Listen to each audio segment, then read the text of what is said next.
ನಮಸ್ಕಾರ ವೀಕ್ಷಕರೇ, ನೀವು ನೋಡ್ತಾ ಇದ್ದೀರಾ ಅಶ್ವವೇಗ. ನಾನು ಶ್ವೇತಾ. ಇತ್ತೀಚಿನ ದಿನಗಳಲ್ಲಿ ನಮ್ಮ ಯುವಕರನ್ನು ನೋಡ್ತಾ ಇದ್ರೆ ಅವರಿಗೆ ಮಾರಲ್ ವ್ಯಾಲ್ಯೂಸ್ ಅಥವಾ ಎಥಿಕ್ಸ್ ತುಂಬಾ ಕಡಿಮೆ ಅಂತಾನೆ ಹೇಳ್ಬೋದು. ಸೊ ಈ ಮಾರಲ್ ವ್ಯಾಲ್ಯೂಸ್ ಮತ್ತೆ ಈಗಿನ ಯುವ ಜನತೆ ಹೇಗಿರ್ಬೇಕು ಅನ್ನೋದ್ರ ಬಗ್ಗೆ ಮಾತನಾಡೋಕೆ ನಮ್ಮ ಜೊತೆಗಿದ್ದಾರೆ Swami Vivekananda institute for youth awakening managing director ಆದಂತ ರಮೇಶ್ ಅವರು. ಬನ್ನಿ ಅವರನ್ನ ಕಾರ್ಯಕ್ರಮಕ್ಕೆ ಸ್ವಾಗತ ಮಾಡೋಣ. Sir, welcome to the show. Sir, ವಿವೇಕಾನಂದರು ಹೇಳಿದಂತೆ ಏಳಿ ಎದ್ದೇಳಿ ಎಚ್ಚೆತ್ತುಕೊಳ್ಳಿ, ಗುರಿ ಮುಟ್ಟುವ ತನಕ ನಿಲ್ಲದಿರಿ ಅಂತ ಹೇಳಿದರೆ ಸ್ವಾಮಿ ವಿವೇಕಾನಂದರು. ಸೊ ಸ್ವಾಮಿ ವಿವೇಕಾನಂದರು ಹೇಳಿದಂತೆ ಈಗಿನ ಯುವ ಜನತೆ ನಡ್ಕೊಳ್ತಾ ಇದ್ದಾರಾ? ನಾನ್ ಕೇಳ್ದಂಗೆನೆ ನಿಮ್ ಗುರಿ ಏನು ಅಂತ ಕೇಳಿದಾಗ ಅವ್ರು ಏನ್ ಹೇಳ್ತಾರೆ ಅಂದ್ರೆ, ಈಗ ನಮ್ಗೆ ಯಾವ್ದು ಗುರಿ ಇಲ್ಲ, so go in the flow ಅಂತ ಹೇಳ್ತಾರೆ ಈಗಿನ ಯೂತ್ ಎಸ್ಪೆಷಲಿ. ಸೊ ಅವ್ರಿಗೆ ಏನ್ ಹೇಳಕ್ ಇಷ್ಟಪಡ್ತೀರಾ? ಒಂದು ಗುರಿ ನಮ್ಮ ಲೈಫಲ್ಲಿ ಎಷ್ಟು ಇಂಪಾರ್ಟೆಂಟ್ ಅಂತ. ಗುರಿ ಅನ್ನುವಂಥದ್ದು ಮಾನವ ಜನಾಂಗಕ್ಕೆ ಮಾತ್ರ ಅನ್ವಯಿಸುವಂಥದ್ದು. ಪ್ರಾಣಿ ವರ್ಗಗಳಲ್ಲಿ, ಪಕ್ಷಿ ವರ್ಗಗಳಲ್ಲಿ ಗುರಿ ಅನ್ನುವಂಥದ್ದು ಇರೋದಿಲ್ಲ. ಅವರು ಗೋ ವಿತ್ ದ ಫ್ಲೋ ಅನ್ನುವಂಥ, ನೀವು ಹೇಳಿದಂಥ ಮಾತಿಗೆ ಅನ್ವಯವಾಗುವಂಥದ್ದು. ಮನುಷ್ಯ ಇಷ್ಟೊಂದು ವೈಜ್ಞಾನಿಕವಾಗಿ ಬೆಳೆದಿದ್ದಾನೆ, ಇಷ್ಟೊಂದು ಮುಂದುವರೆದಿದ್ದಾನೆ, ಸಮಾಜ ಇಷ್ಟೊಂದೆಲ್ಲ ಬೆಳೆದಿದೆ, ಇದೆಲ್ಲ ಹೇಗೆ ಆಯಿತು ಅಂತ ಅನಿಸಿದ್ರೆ ಇದು ಅವರವ್ರು ಇಟ್ಕೊಂಡ್ರಂಥ ಒಂದು ಗುರಿಯಿಂದ. ಈಗ ಗುರಿ ಅನ್ನುವಂಥದ್ದು ಮನುಷ್ಯನಿಗೆ ಇರಲೇ ಇಲ್ಲ ಅಂತ ಹೇಳಿದ್ರೆ ಅವನು ಯಾವ ಕಡೆ ನಡಿಬೇಕು ಅನ್ನುವಂಥದ್ದೇ ಗೊತ್ತಾಗಲ್ಲ. ಯಾವ ವ್ಯಕ್ತಿ ಗುರಿ ಇರೋದಿಲ್ವೋ ಅವನಿಗೆ ಒಂದು ಸಮುದ್ರದಲ್ಲಿ ಮಾರ್ಗದಲ್ಲಿ ಹೋಗಬೇಕಾದ್ರೆ ಅವನಿಗೆ ಡೈರೆಕ್ಷನ್ಸ್ ಅನ್ನುವಂಥದ್ದು ಹೇಗೆ ಬಹಳ ಮುಖ್ಯವಾಗುತ್ತೋ, ಆ ರಾಡರ್ ಅನ್ನುವಂಥದ್ದು ಹೇಗೆ ಮುಖ್ಯ ಆಗುತ್ತೋ, ಇಲ್ಲದೆ ಹೋದ್ರೆ ಅವನು ಕಳೆದು ಹೋಗ್ತಾನೆ. ಸೊ ಯಾವ ವ್ಯಕ್ತಿಗೆ ಜೀವನದಲ್ಲಿ ಗುರಿ ಇರೋದಿಲ್ಲ ಅವರು ಕಳೆದು ಹೋಗ್ತಾರೆ. ಪ್ರತಿಯೊಬ್ಬರು ಅವರವರ ಜೀವನದಲ್ಲಿ ಅವರಿಗೆ ಇಷ್ಟವಾದಂಥ, ಅವರಿಗೆ ಸಮೀಪವಾದಂಥ ಅವ್ರ ಗುರಿಯನ್ನು ಅವರು ಅನುಸರಿಸಲೇಬೇಕು ಅಂತ ಹೇಳೋದಕ್ಕೆ ಇಷ್ಟಪಡ್ತೇನೆ. ಈಗ ನಾವು ನೋಡೋದಾದ್ರೆ ನಮ್ ಚಿಕ್ಕ ವಯಸ್ಸಲ್ಲಿ ಮಾರಲ್ ಸ್ಟಡೀಸ್, ಮಾರಲ್ ಎಥಿಕ್ಸ್ ಅಂತ ನಮ್ ಸ್ಕೂಲಲ್ಲಿ ಕಾಲೇಜಸ್ ಅಲ್ಲಿ ಇರ್ತಾ ಇತ್ತು ಒಂದು ಸಬ್ಜೆಕ್ಟ್ ಆಗಿ. ಸೊ ಇತ್ತೀಚಿನ ದಿನಗಳಲ್ಲಿ ನಾವು ನೋಡಿದ್ರೆ ಸ್ಕೂಲ್ಸ್ ಕಾಲೇಜಸ್ ಅಲ್ಲೂ ಏನೂ ಇಲ್ಲ. ಈಗ ಮನೆಗೆ ಬಂದ್ರೆ ಅಪ್ಪ ಅಮ್ಮ ಕೂಡ ನಮ್ಗೆ ಮಾರಲ್ ವ್ಯಾಲ್ಯೂಸ್, ಮಾರಲ್ ಎಥಿಕ್ಸ್ ಕೊಡ್ತಾ ಇಲ್ಲ. ಏನಕ್ಕಂದ್ರೆ ಬಿಸಿ ಲೈಫ್ ಅಂತಾನೆ ಹೇಳ್ಬೋದು. ಸೊ ಈಗ ಮಾರಲ್ ವ್ಯಾಲ್ಯೂಸ್, ಎಥಿಕ್ಸ್ ಅನ್ನೋದು ಸ್ಕೂಲ್ ಕಾಲೇಜಸ್ ಇಂದ ಬರ್ಬೇಕಾ ಮಕ್ಕಳಿಗೆ, ಅಥವಾ ಪೇರೆಂಟ್ಸ್ ಹೇಳ್ಕೊಡ್ಬೇಕಾ? ಸೊ ಯುವ ಜನತೆ ಯಾಕೆ ಹೀಗಾಗಿದ್ದಾರೆ ಅಂತ. ಮೌಲ್ಯಗಳು ಅನ್ನುವಂಥದ್ದು ವ್ಯಕ್ತಿಯ ಜೀವನದ ಹಂತ, ಯಾವ ಹಂತದಲ್ಲಿದ್ದಾನೆ ಆ ಹಂತಕ್ಕೆ ಅನ್ವಯಿಸುತ್ತೆ. ಬಾಲ್ಯದಲ್ಲಿ ಮೌಲ್ಯಗಳು ಅನ್ನುವಂಥದ್ದು ಬೇರೆ. ಒಬ್ಬ ಯುವಕ ಆದಾಗ ಅಥವಾ ಒಬ್ಬಳು ಯುವತಿ ಆದಾಗ ಮೌಲ್ಯಗಳೇ ಬೇರೆ. ಪ್ರೊಫೆಷನಲ್ ಲೈಫಿಗೆ ಅಂತ ಹೇಳಿ ಬಂದಾಗ ಅದನ್ನ ಇವತ್ತು ಎಥಿಕ್ಸ್ ಅಂತ ಕರೀತಾರೆ, ಅದೇ ಬೇರೆ. ಆದರೆ ಮನುಷ್ಯನ ಜೀವನದುದ್ದಕ್ಕೂ ಮೌಲ್ಯಗಳು ಅನ್ನುವಂಥದ್ದು ಅನಿವಾರ್ಯ. ಯಾಕಂದ್ರೆ ಈ ಮೌಲ್ಯಗಳಿಂದ ಮನುಷ್ಯನಲ್ಲಿ ಸಂಸ್ಕಾರ ನಿರ್ಮಾಣವಾಗುತ್ತೆ, ಕಲ್ಚರ್ ಅನ್ನುವಂಥದ್ದು ನಿರ್ಮಾಣ ಆಗುತ್ತೆ. ವಿವೇಕಾನಂದರು ಹೇಳ್ತಾರೆ, it is the culture which can withstand in life, not the mass of the knowledge ಅಂತ ಹೇಳ್ತಾರೆ. ಸೊ ಮನುಷ್ಯನ ಜೀವನದಲ್ಲಿ ಸಂಘರ್ಷಗಳು ಬಂದಾಗ ಆ ವ್ಯಕ್ತಿ ಬದುಕೋದಕ್ಕೆ ಏನು ಸಹಾಯಕ್ಕೆ ಬರುತ್ತೆ ಅಂದರೆ ಆ ವ್ಯಕ್ತಿಯಲ್ಲಿ ಇರುವಂಥ ಒಂದು ಸಂಸ್ಕಾರ ಬಲವೇ ವಿನಃ ಕೇವಲ ಪುಸ್ತಕದ ಜ್ಞಾನ ಅಲ್ಲ. ಆ ಕಾರಣದಿಂದ ಬಾಲ್ಯದಿಂದ ಹಿಡಿದುಕೊಂಡು ಶಾಲೆಯಲ್ಲಿ ಶಿಕ್ಷಕರನ್ನು ಹಿಡಿದುಕೊಂಡು ಸಮಾಜದಲ್ಲಿ ಪ್ರಾಜ್ಞರು ಅನ್ಕೊಂಡು ಪ್ರತಿಯೊಂದು ಕ್ಷೇತ್ರದವರು ಕೂಡ ಆ ಯುವಜನಾಂಗದ ಬೆಳವಣಿಗೆಗಾಗಿ ಮೌಲ್ಯಗಳನ್ನುವಂಥದ್ದು ಕೊಡಲೇಬೇಕಾಗ್ತದೆ. ಯಾಕಂದರೆ ಮೌಲ್ಯ ಇಲ್ಲ ಅಂತ ಹೇಳಿದ್ರೆ ವ್ಯಕ್ತಿಯಲ್ಲಿ ಸಂಸ್ಕಾರ ಇರೋದಿಲ್ಲ. ವ್ಯಕ್ತಿಯಲ್ಲಿ ಸಂಸ್ಕಾರ ಅನ್ನುವಂಥದ್ದು ಬರಲಿಲ್ಲ ಅಂತಂದ್ರೆ ವ್ಯಕ್ತಿ ಮತ್ತು ಸಮಾಜ ಮತ್ತು ದೇಶ ಬೆಳೆಯೋದಕ್ಕೆ ಸಾಧ್ಯವೇ ಇಲ್ಲ. ಈಗಿನ ಯುವ ಜನಾಂಗ ನಿಮ್ಮ ಪ್ರಕಾರ ಹೇಗಿದ್ದಾರೆ, ಹೇಗಿರ್ಬೇಕಾಗಿತ್ತು, ಹೇಗಿರಬೇಕು? ಈಗಿನ ಯುವ ಜನಾಂಗ ಒಂದು ವೇಗದಲ್ಲಿದ್ದಾರೆ, ನಮ್ಮ ನಿರೀಕ್ಷೆಗೂ ಮೀರಿದ ವೇಗದಲ್ಲಿದ್ದಾರೆ. And they are very intelligent generation.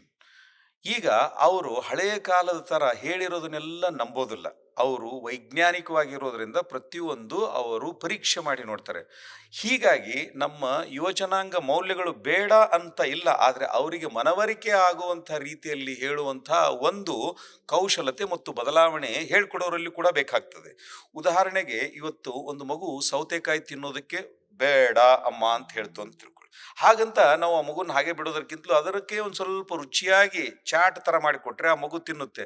ಹಾಗೆ ಏನಾಯ್ತು, ಆ ರುಚಿ ಜೊತೆಗೆ ಆ ಸೌತೆಕಾಯಿ ಕೂಡ ಹೋಯ್ತು. ಸೊ ಹೀಗಾಗಿ ಮೌಲ್ಯಗಳನ್ನುವಂಥದ್ದು ಆ ಮಕ್ಕಳು ತಗೊಳ್ತಾ ಇಲ್ಲಂತಿಲ್ಲ, ನಾವು ಕೊಡುವಂಥ ರೀತಿ, ನಾವು ಹೇಳುವಂಥ ಉದಾಹರಣೆಗಳ ಒಟ್ಟಿಗೆ ಡಿಪೆಂಡ್ ಆಗುತ್ತೆ ವಿನಃ ನಾವು ವೈಜ್ಞಾನಿಕವಾಗಿ ಹೇಳದೆ ಹೋದರೆ ಮಕ್ಕಳು ಅಕ್ಸೆಪ್ಟ್ ಮಾಡ್ಕೊಡೋದಿಲ್ಲ. ಇನ್ನೊಂದು ಬಹುಮುಖ್ಯವಾಗಿ ಮೌಲ್ಯಗಳು ಇವತ್ತು ಹೇಳ್ಕೊಡೋದಕ್ಕಿಂತಲೂ ಹೆಚ್ಚು values can never be taught, values need to be demonstrated.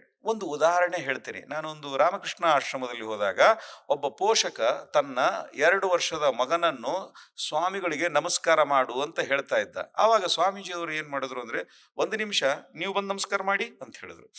ಯಾವಾಗ ಆ ತಂದೆ ನಮಸ್ಕಾರ ಮಾಡ್ತಾ ಇದ್ದ, ಅವ್ನ ನಮಸ್ಕಾರ ಮಾಡೋಕ್ಕಿಂತ ಮುಂಚೆನೆ ಆ ಮಗು ಓಡಿ ಬಂದು ನಮಸ್ಕಾರ ಮಾಡ್ತು. ಈಗ ನಮಸ್ಕಾರ ಮಾಡು ಅಂತ ಹೇಳೋದು ಒಂದು ರೀತಿ ಮೌಲ್ಯ, ತಂದೆನೇ ಮಾಡಿ ತೋರಿಸ್ಕೊಡುವಂಥದ್ದನ್ನ ಆ ಮಗು ಅನುಕರಣೆ ಮಾಡ್ತು. ಹೀಗಾಗಿ ಮಕ್ಕಳಿಗೆ ನಾವು ಕಲಿಸ್ಕೊಡ್ಬೇಕಾದಂಥ ವಿಧಾನದಲ್ಲಿ ಬಹುಮುಖ್ಯವಾಗಿ ನಾವು ಏನು ಹೇಳ್ತೀವಿ ಅದನ್ನ ನಾವು ನಡೆದುಕೊಂಡ್ರೆ ಮಕ್ಕಳು ಖಂಡಿತವಾಗಿಯೂ ಕಲಿತಾರೆ. ಈಗಿನ ಯೂತ್ಸ್ ಏನ್ ಮಾಡ್ತಾ ಇದ್ದಾರೆ ಅಂದ್ರೆ ಟೆಕ್ನಾಲಜಿ ಅಡಾಪ್ಟ್ ಮಾಡ್ಕೊಳ್ತಾ ಇದ್ದಾರೆ. ತುಂಬಾ ಜನ ಅಡಿಕ್ಟ್ ಆಗ್ತಾ ಇದ್ದಾರೆ ಅಂತಾನೆ ಹೇಳ್ಬೋದು. ಸೊ ನಾವು ಚಿಕ್ಕ ವಯಸ್ಸಿದ್ದಾಗ ಟೆಕ್ನಾಲಜಿಗಿಂತ ನಾವು ರಾಮಾಯಣ ಆಗಿರ್ಬೋದು, ಮಹಾಭಾರತ ಆಗಿರ್ಬೋದು, ಬೇರೆ ಬೇರೆ ಸ್ಟೋರೀಸ್ ಓದ್ತಾ ಇದ್ವಿ. ಇತ್ತೀಚಿನ ದಿನಗಳಲ್ಲಿ ಏನಾಗಿದೆ ಅಂದ್ರೆ ಮೊಬೈಲ್ ಫೋನ್ಸ್ಗೆ ತುಂಬಾ ಅಡಿಕ್ಟ್ ಆಗಿದ್ದಾರೆ. ಸೊ ಟೆಕ್ನಾಲಜಿ ಅಡ್ವಾಂಟೇಜಾ ಡಿಸ್ಅಡ್ವಾಂಟೇಜಾ ಅಂತ? ನೋಡಿ, ಯಾವುದೇ ಕಾಲಘಟ್ಟದಲ್ಲೇ ಆಗಲಿ ಅಡಿಕ್ಷನ್ ಅನ್ನುವಂಥದ್ದು ಒಂದಲ್ಲ ಒಂದಕ್ಕೂ ಇದ್ದೇ ಇರುತ್ತೆ. Any addiction is bad. Technology ಅನ್ನುವಂಥದ್ದು ಕೂಡ ಮನುಷ್ಯನ ಬೆಳವಣಿಗೆಗೆ ಬೇಕಾದಂಥದ್ದು. It is to facilitate the growth. ಈಗ ನಾವು ಹಳೆಯ ಕಾಲದ ಥರ ಇನ್ನೂ ಎತ್ತಿನ ಗಾಡಿಯಲ್ಲಿ ಹೋಗ್ತೀವಿ ಅಂತ ಹೇಳೋದಕ್ಕಾಗೋದಿಲ್ಲ. ಅದೇ ಕಾರಣ ಈಗ ಅದ್ರ ಜೊತೆಗೆ ಟೆಕ್ನಾಲಜಿ ಬಂದಿದೆ, ಸ್ಪೀಡ್ ಬಂದಿದೆ. ಆ ಸ್ಪೀಡ್ಗೆ ಅದರದೇ ಆದಂತಹ ನಿಯಮಗಳಿದೆ. ಆ ನಿಯಮಗಳನ್ನು ಉಲ್ಲಂಘ ಮಾಡಿದ್ರೆ ನಾವು ಪ್ರಾಣವನ್ನೇ ತೆತ್ತಬೇಕಾಗತ್ತೆ. So remember, always with the technology there has to be a caution. So ಈ ಮಕ್ಕಳಿಗೆ ಮೊಬೈಲನ್ನು ಬಳಸಬೇಡ ಅಂತ ಹೇಳೋದಕ್ಕಿಂತಲೂ ಮೊಬೈಲನ್ನು ಸದ್ಬಳಕೆ ಹೇಗೆ ಮಾಡಿಕೊಡ್ಬೇಕು ಅಂತ ಹೇಳ್ಕೊಳ್ಬೇಕು. ಅದರ ಪರಿಣಾಮ ಮತ್ತು ಅದರ ದುಷ್ಪರಿಣಾಮ ಎಷ್ಟು ಅಂತ ಹೇಳ್ಕೊಡ್ಬೇಕು. ಆ ಹೇಳ್ಕೊಡೋದ್ರೊಟ್ಟಿಗೆ ಪಾಲಕರು, ಪೋಷಕರಾದವರು ಕೂಡ ಮೊಬೈಲ್ ತಾವು ಮನೆಗೆ ಬಂದ ಮೇಲೆ ಹೇಗೆ ಬಳಸ್ತಾರೆ. ಇವತ್ತು ದೊಡ್ಡವರೇ ಮೊಬೈಲನ್ನು ಅತಿ ಹೆಚ್ಚಾಗಿ ಬಳಸಿ ಮಕ್ಕಳಿಗೆ ನೀವು ಬಳಸಬೇಡಿ ಅಂತ ಹೇಳಿದ್ರೆ ತಪ್ಪಾಗತ್ತೆ. ಆ ಕಾರಣದಿಂದ ಮಕ್ಕಳಿಗೆ ನಾವು ಬಾಲ್ಯದಿಂದಲೂ ಎಷ್ಟು ಆ ಮೊಬೈಲಿಂದ ಅವಶ್ಯಕತೆ ಇದೆ ಅಷ್ಟು ಖಂಡಿತವಾಗಿ ಕೊಡಬೇಕಾಗುತ್ತೆ. ಮೊಬೈಲ್ ಇಲ್ಲದೆ ಇವತ್ತು ಬದುಕೋದಕ್ಕಾಗೋದಿಲ್ಲ. ಅದರದ್ದು ಹೇಗೆ ಬಳಸಬೇಕು ಅನ್ನುವಂಥದ್ದು ಉಪಾಯದ ರೀತಿಯಲ್ಲಿ ಪೋಷಕರು ಹೇಳ್ಕೊಟ್ರೆ ಮಕ್ಕಳು ಖಂಡಿತವಾಗಿಯೂ ಕಲಿತಾರೆ. ಮತ್ತು ಅದು ಎಷ್ಟು ಬಾಲ್ಯದಲ್ಲಿ ನಾವು ಕಲಿಸ್ಕೊಡ್ತೀವಿ ಅವರು ಅದನ್ನು ಅಷ್ಟು ತೆಗೆದುಕೊಳ್ಳೋದಕ್ಕೆ ಸಾಧ್ಯ ಆಗುತ್ತೆ. ಈಗ ಯೂತ್ಸ್ ಏನ್ ಮಾಡ್ತಾ ಇದ್ದಾರೆ ಅಂದ್ರೆ ಸಕ್ಸಸ್ ಬೆನ್ ಹತ್ತು ಹೋಗ್ತಾ ಇದ್ದಾರೆ. ಒಂದರಲ್ಲಿ ಒಂದರಲ್ಲಿ ಫೇಲ್ಯೂರ್ ಆದ್ರೂ ಕೂಡ ಸೂಸೈಡ್ ಅಟೆಂಪ್ಟ್ ಮಾಡೋ ಒಂದು ಸ್ಥಿತಿಗೆ ಬಂದ್ಬಿಟ್ಟಿದ್ದಾರೆ. ಸೊ ಕಾನ್ಸಂಟ್ರೇಷನ್ ಲ್ಯಾಕ್ ಆಗ್ತಾ ಇದೆಯಾ, ಅಥವಾ ನನಗೆ ಸಕ್ಸಸ್ ಬಂದ್ರೇನೆ ನನ್ನ ಜೀವನ, ಫೇಲ್ಯೂರ್ ಬಂದ್ರೆ ನನ್ನ ಜೀವನ ಕಳ್ಕೊಳ್ಬೇಕು ಅಂತ ಅನ್ಕೊಳ್ತಾ ಇದ್ದಾರಾ? ಇಂಥವ್ರಿಗೆ ಏನ್ ಹೇಳಕ್ ಇಷ್ಟಪಡ್ತೀರಾ ಅಂತ? ನೋಡಿ, ಶಿಕ್ಷಣ ಅಂದರೆ ಏನು ಅನ್ನುವಂಥದ್ದು ನಾವು ವಿವೇಕಾನಂದರಿಂದ ಪರಿಪೂರ್ಣವಾಗಿ ತಿಳಿದುಕೊಳ್ಳುವಷ್ಟು ಇನ್ನಿತರ ಆವ ವ್ಯಕ್ತಿಯಿಂದೂ ತಿಳಿದುಕೊಳ್ಳೋದಕ್ಕೆ ಸಾಧ್ಯ ಇಲ್ಲ. ಯಾಕೆ ಅಂತ ಹೇಳಿದ್ರೆ, ಇವತ್ತು UNESCO has announced Swami Vivekananda as one of the world renowned educationist. But unfortunately ನಮ್ಮ ದೇಶದಲ್ಲಿ ಸೆಕ್ಯುಲರಿಸಮ್ ಹೆಸರಿನಲ್ಲಿ ಈ ಸಂತರು, ಈ ಮಹಾಂತರು ಇವರು ಹೇಳಿರುವಂಥ ಅದ್ಭುತ ಪಾಠಗಳು ಇವತ್ತು ನಮ್ಮ ಪಠ್ಯಕ್ರಮದಲ್ಲಿ ಇಲ್ಲ. ವಿವೇಕಾನಂದರು ಹೇಳ್ತಾರೆ, education is an education if it can equip the common masses to face the challenges of the life. ಅಂದರೆ ಮನುಷ್ಯನ ಜೀವನದಲ್ಲಿ ಬರುವಂಥ ಸಂಘರ್ಷಗಳನ್ನು ಎದುರಿಸುವಂಥ ಸಾಮರ್ಥ್ಯ ಇದ್ದರೆ ಮಾತ್ರ ಶಿಕ್ಷಣ.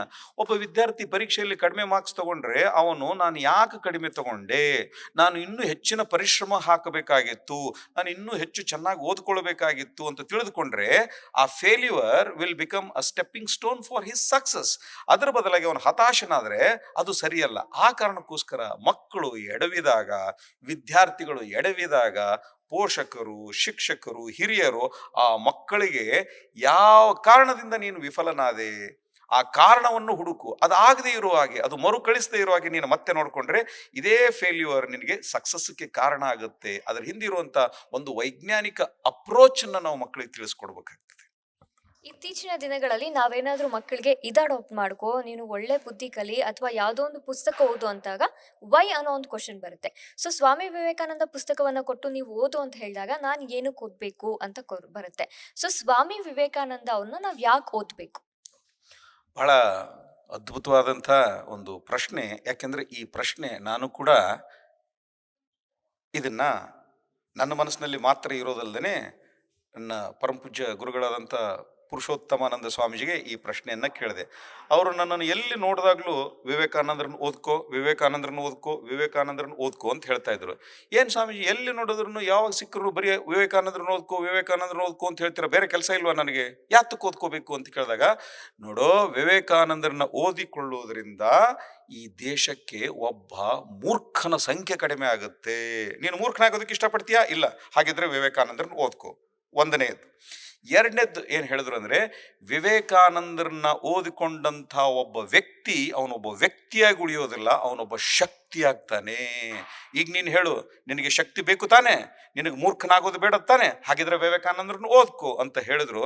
ನಾನು ಅದನ್ನು ಶ್ರದ್ಧೆಯಿಂದ ಪರಿಪಾಲಿಸಿದೆ. ಇವತ್ತು ಅದು ನನಗಾದಷ್ಟು ಲಾಭ ಇನ್ನಾರಿಗೂ ಆಗಿಲ್ಲ ಅಂತ ಹೇಳೋದಕ್ಕೆ ಇಷ್ಟಪಡ್ತೀನಿ. ಸೊ ಯುವಕರಲ್ಲಿ ಒಂದು ಶಕ್ತಿ ಅಂತಾನೆ ಹೇಳ್ತೀರಾ ವಿವೇಕಾನಂದರವ್ರನ್ನ. ಸೊ ಕೊನೆಯದಾಗಿ ನಮ್ಮ ಯುವ ಜನತೆಗೆ ಏನ್ ಹೇಳಕ್ ಇಷ್ಟಪಡ್ತೀರಾ ಅಂತ? Strength is life, weakness is death. ಶಕ್ತಿಯೇ ಜೀವನ, ದೌರ್ಬಲ್ಯವೇ ಮರಣ ಅಂತ ಸ್ವಾಮಿ ವಿವೇಕಾನಂದ ಹೇಳ್ತಾರೆ. ನೀನು ಅಮೃತಸ್ಯ ಪುತ್ರ ಅಂತ ಹೇಳ್ತಾರೆ ವಿವೇಕಾನಂದರು. ನಿನಗೆ ದುಃಖ ಅನ್ನುವಂಥದ್ದನ್ನೇ ಇಲ್ಲ. ಈ ಎಲ್ಲ ಮನುಷ್ಯನಿಗೆ ದುಃಖ ಅನ್ನುವಂಥದ್ದು ಯಾಕಿದೆ ಅಂದರೆ, ನಾನು ಯಾರು ಅನ್ನುವಂಥ ಒಂದು ಪರಿಚಯವೇ ನಮಗಿಲ್ಲ. ನಮ್ಮನ್ನು ಕೇವಲ ಶರೀರ, ಮನಸ್ಸು, ಇಂದ್ರಿಯಗಳಿಗೆ ಮಾತ್ರ ಸೀಮಿತವಾಗಿ ಇಟ್ಕೊಳ್ತೀವಿ. ಯಾವಾಗ ಮನುಷ್ಯನಿಗೆ ತಾನು ಯಾರು ಅನ್ನುವಂಥ ಅರಿವು ಆಗುತ್ತೆ, ಅವಾಗ ಅವನು ಬೆಳೆಯೋದಕ್ಕೆ ಶುರು ಮಾಡ್ತಾನೆ.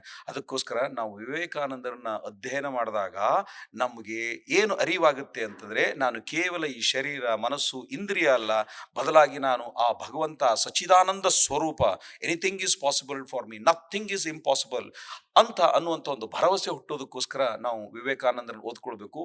ಹೆಚ್ಚು ನಿನಗೆ ಜ್ಞಾನ, ಹೆಚ್ಚು ನಿನ್ನ ಬಗ್ಗೆ ನಿನಗೆ ತಿಳುವಳಿಕೆ ಬಂದಷ್ಟು ನೀನು ಆಳಕ್ಕೆ ಹೋಗೋದಕ್ಕೆ ಸಾಧ್ಯ ಆಗ್ತದೆ. ಆಳಕ್ಕೆ ಹೋದರೆ ಒಳಗಡೆ ಮುತ್ತು, ರತ್ನ, ಹವಳಗಳೇ ಇರ್ತವೆ. ಸೊ ನಿನ್ನ ಒಳಗಡೆ ಹೋಗುವುದಕ್ಕೆ ವಿವೇಕಾನಂದರು ಹೆಚ್ಚು ಪ್ರೇರಣೆ ಆಗ್ತಾರೆ. ಯಾವ ವಿದ್ಯಾರ್ಥಿಗೆ ಶಾಂತವಾದ ಮನಸ್ಥಿತಿಯನ್ನು ಹೊಂದುವಂತಹ ಒಂದು ಪರಿಸ್ಥಿತಿ ಬರ್ತದೋ, ಆ ವ್ಯಕ್ತಿ ಅಧ್ಯಯನದಲ್ಲಿ ಅದ್ಭುತವಾಗ್ತಾನೆ, ಧ್ಯಾನದಲ್ಲಿ ಅದ್ಭುತವಾಗ್ತಾನೆ, ವಿದ್ಯೆಯಲ್ಲಿ ಅದ್ಭುತವಾಗ್ತಾನೆ, ಅವನು ದೇಶಕ್ಕೆ ಒಂದು ಬೆಳಕಾಗ್ತಾನೆ. ಆ ಕಾರಣದಿಂದ ಪ್ರತಿಯೊಬ್ಬ ವಿದ್ಯಾರ್ಥಿ ತನ್ನ ಜೀವನದಲ್ಲಿ ವಿವೇಕ ಪ್ರಜ್ಞೆಯನ್ನು ಬೆಳೆಸಿಕೊಳ್ಳೋದಕ್ಕೋಸ್ಕರ ಸ್ವಾಮಿ ವಿವೇಕಾನಂದರನ್ನ ಪ್ರತಿನಿತ್ಯ ಕನಿಷ್ಠ ಪಕ್ಷ ಅರ್ಧ ಗಂಟೆಯಾದರೂ ಓದಬೇಕು. ವರ್ಷಕ್ಕೆ ಏನಿಲ್ಲ ಅಂದರೂ ವಿವೇಕಾನಂದರ ಒಂದು 4-5 ಪುಸ್ತಕಗಳನ್ನು ಓದಬೇಕು. ಮತ್ತು ವಿವೇಕಾನಂದರನ್ನ ಓದಿಕೊಂಡಂಥವರ ಸಂಪರ್ಕದಲ್ಲಿ ಬರಬೇಕು. ಅವಾಗ ಗೊತ್ತಾಗ್ತದೆ ವಿವೇಕಾನಂದರಿಂದ ಸಂಪರ್ಕಕ್ಕೆ ಬಂದೋದ್ರಿಂದ ವ್ಯಕ್ತಿಯಲ್ಲಿ ಯಾವ ರೀತಿಯ ಒಂದು ಪರಿವರ್ತನೆ ಬರ್ತದೆ. ಆ ವ್ಯಕ್ತಿಯ ಪರಿವರ್ತನೆಯನ್ನು ನೋಡಿ ಅವರು ನಾನು ಓದೋದ್ರಿಂದ ನಾನು ಹೀಗಾಗಬಲ್ಲೆ ಅನ್ನುವಂಥ ಒಂದು ಪ್ರೇರಣೆ ಸಿಗ್ತದೆ. ಅದಕ್ಕೆ ಪ್ರತಿಯೊಬ್ಬರೂ ಶಕ್ತಿಯಾಗೋದಕ್ಕೆ ವಿವೇಕಾನಂದರನ್ನ ಓದಬೇಕಾದಂಥದ್ದು ನಮ್ಮೆಲ್ಲರ ಅವಶ್ಯಕತೆ. ನಮ್ಮೆಲ್ಲರ ಈ ಅವಶ್ಯಕತೆಯನ್ನು ನಾವು ಪೂರ್ಣ ಮಾಡಿಕೊಂಡಾಗ ವಿವೇಕ ಪ್ರಜ್ಞೆ ಬೆಳೆಯುತ್ತೆ. ವಿವೇಕ ಇರುವಂಥ ವ್ಯಕ್ತಿ ಜೀವನದಲ್ಲಿ ಯಾವಾಗಲೂ ಆನಂದದಿಂದ ಇರೋದಕ್ಕೆ ಸಾಧ್ಯ ಆಗ್ತದೆ. ಇಷ್ಟೊತ್ತು ನಮ್ಮ ಕಾರ್ಯಕ್ರಮಕ್ಕೆ ಬಂದು ಯುವ ಜನಾಂಗ ಹೇಗಿರಬೇಕು ಅನ್ನೋದ್ರ ಬಗ್ಗೆ ಸಾಕಷ್ಟು ಮಾಹಿತಿ ಕೊಟ್ರಿ. ಅದಕ್ಕಾಗಿ ಧನ್ಯವಾದ ಸರ್. ನಮಸ್ಕಾರ, ಧನ್ಯವಾದ. ವೀಕ್ಷಕರೇ, ಇದಾಗಿತ್ತು ಈ ಹೊತ್ತಿನ ಅಶ್ವವೇಗ ಅಪ್ಡೇಟ್ಸ್. ಮತ್ತಷ್ಟು ಸುದ್ದಿಗಾಗಿ ನೋಡ್ತಾ ಇರಿ ಅಶ್ವವೇಗ ನ್ಯೂಸ್.